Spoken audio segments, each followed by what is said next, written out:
আলসির কারণে কমেন্ট করা হয় না, আমার মতন কে কে আছেন অবশ্যই কমেন্ট করে যাবেন। আমি এমনও আছি, অনেককে লাইক করে গেলাম, শেয়ার করে গেলাম, আলসির কারণে কমেন্টটা লিখতে পারি না, তার কারণে আমি অনেকের থেকে সাপোর্টও পাই না। আর যারা যদি সহানুভূতি হয়, ভালো লাগে, তাহলে আমার লাইকের উপরে প্রোফাইলটা দেখলে আমার কাছে অবশ্যই আসে। তো আচ্ছা, যাই হোক, আসসালামু আলাইকুম। আমি আসমা চলে আসলাম ঈদের সকাল নিয়ে। যদিও সবাই ঈদের ব্লগ আরও আগে কালকে এর মধ্যেও দিয়ে দিয়েছে, আমি দিতে পারি না ব্লগটা। আমি শুধু একটা রিলস দিছি, এরপরে আমি অসুস্থ হয়ে যাই। কারণ কম বেশি কোরবানি ঈদে আমরা অসুস্থ থাকি, অনেক বেশি অসুস্থ থাকি, কারণ ওই দিন আমরা অনেক বেশি কাজ করি। একটা পশুকে জবাই করলে, আচ্ছা ভাবুন তো, আপনি যদি জানেন আপনাকে জবাই করা হবে, আপনাকে কোরবানি করা হবে, কেমন লাগবে, মানে ফিলিংসটা। আমরা মানুষ, আমরা চিল্লায় কান্না করতে পারবো, কিন্তু পশু দেখেন না পারতেছে চিল্লায় কান্না করতে, না পারতেছে কি করতে।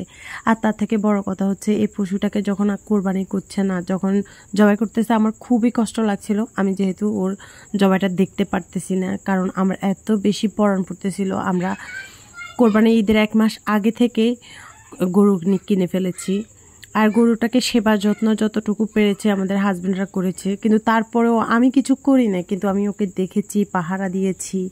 কারণ কোরবানির সময় বেশিরভাগ গরু চুরি হয়। আমরা যেহেতু 1 মাস আগে কিনে ফেলেছি, তো আমরা গরুটাকে পাহারা দিয়েছি, এই যে ধূপ ঝালাই দিয়েছি। তারপরে বৃষ্টির দিনে আসলে গরুটার কত সেবা যত্ন, এগুলো মানে মনে হওয়ার পর গরুটার জন্য এত মানে পরাণ পড়তেছিল যে আমি আর গরুটা জবাই দেখতে পারলাম না। তো এই যে দেখলাম না, আপনাদেরকে দেখালাম, আমাদের গ্যাংসরা যাচ্ছে, এরা আমাদের বাড়ির সবাই মিলে একটা জামা তৈরি করেছে, কোরবানি লিখেছে, কোরবানির পরে পিছন দিয়ে লিখেছে খন্দকার গ্যাংস অফ খন্দকার। যাই হোক, খুব সুন্দর লাগলো। আর এখানে একটা এ বাড়ির একটা মানে আমার শ্বশুর বাড়ির একটা, যাই হোক কথা কি বলতে পারতেছি, আশেপাশে ছেলে মেয়ে বাচ্চা কাচ্চা যা চিল্লাচিল্লি করতেছে, কথা কি বলতে পারতেছি। আর অবশ্যই আমার ভিডিওটা যাদের ভালো লাগে অবশ্যই ফলো করে দিবেন, লাইক করে দিবেন, কমেন্ট করে দিবেন। যদিও অনেকে লাইক করেন, কমেন্ট করেন না, আমার মতন আলসি, আমি তাদের দুঃখ বুঝি। আজ যাই হোক, আমার ভিডিওটা কেমন লেগেছে অবশ্যই বলবেন। এরা হচ্ছে আমাদের বাড়ির ছেলেরা, এরা মানে মাশাল্লাহ এ বাড়ির একটা মানে আমাদের দেবর বলেন, চাচা শ্বশুরও আছে, এখানে দেবরও আছে, তারপর এখানে ভাসুরের ছেলেও আছে, সবাই মিলে এখানে এই বাড়িতে একটা আমি জিনিস দেখেছি, মানে মিলেমিশা, মানুষের প্রতি মানুষের মিলটা অনেক বেশি। একজনের বিপদে আরেকজন এগিয়ে যায়, এই বাড়িতে ওইটা আছে, আশা করি আছে, আমাদের বাচ্চা কাচ্চারাও থাকবে, এরকমই চলুক। এরকম না থাকলে একটা বাড়ির সংগঠন হয় না, একটা বাড়ি সুন্দর, একটা বাড়িতে সুন্দর বসবাস হয় না। যাই হোক, কোরবানি গোস্ত নিয়ে আসলো। কোরবানি মানে ওরা তো নামাজ পড়তে যাচ্ছে, নামাজ পড়ে কলমা পড়ে আসবে, আসার পর গরু জবাই করবে। গরু জবাই করার পর আমরা তো এদিকে মেয়েরা, আমি কি কথা বলতে পারতেছি, আমাকে চারদিকে শুধু ডাকা ডাকি করতেছে। তো ফাইনালি ওরা নামাজ কলমা পড়ে এসে গরু তো জবাই হয়ে গেছে, এখানে বাঘ বন্টনও শুরু হয়ে যাচ্ছে।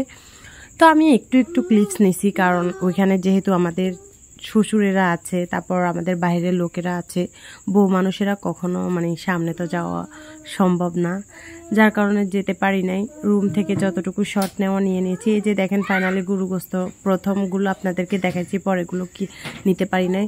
তো রান্না করার জন্য সব রেডি করে ফেলেছি। আমি তো ঈদের দিনেই আপনার পেঁয়াজ বলেন, তারপর রসুন বলেন, তারপর আদা বলেন, এগুলো ঈদের দিনে করেছি, তরতাজা করেছি, তরতাজা গরুর গোস্ত তরতাজা। তো প্রথমে বসা দিলাম কল্যা গুদ্দা, তারপরে এখানে হোঁস তিলি এগুলো বসাচ্ছি, কথা কি বলা যাচ্ছে। তো এখানে আবারও আপনাদেরকে গরুটার ছবি দেখালাম, খুব পরাণ পড়তেছে, যার জন্য আমি বারবার গরুটার ছবি দেখাচ্ছি।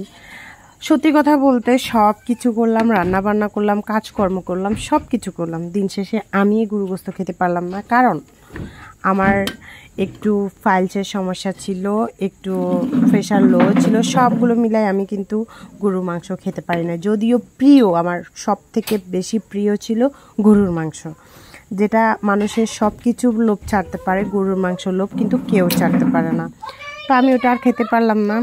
আমার মতন কারা হাই প্রেশারে ফাইলসের রুগী, কারা কারা খেতে পারেন না, অবশ্যই অবশ্যই কমেন্ট করে জানাবেন। আর আজকে আমি জানি আমার কথাগুলো আপনাদের ভালো লাগতেছে না, কারণ চারপাশে যেভাবে হই হুল্লোড় শুরু হয়েছে, আমার কথা অবশ্যই আপনারা বুঝবেন না।